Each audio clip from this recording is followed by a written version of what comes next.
সুস্থতা আল্লাহৰ মহান দান। অসুস্থতা হলেহে বুজি পোৱা যায় যে আল্লাহৰ কিমান মূল্যৱান সম্পদ হ'ল সুস্থতা।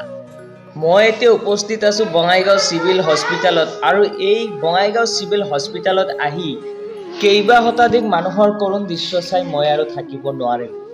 ঈদৰ এই আনন্দময় সময়ত মৃত্যুৰ সৈতে যুঁজি আছে তেওঁলোকে কি অৱস্থাত আছে, কি অৱস্থাত তেওঁলোকে মৃত্যুৰ সৈতে যুঁজি আছে, বিচনাত ছটফটাই আছে মৃত্যুৰ সৈতে।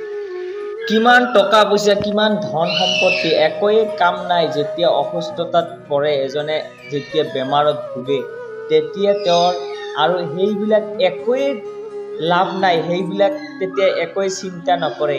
তেতিয়া অকল চিন্তা কৰে যে হে আল্লাহ আমাক তুমি সুস্থতা দান কৰা।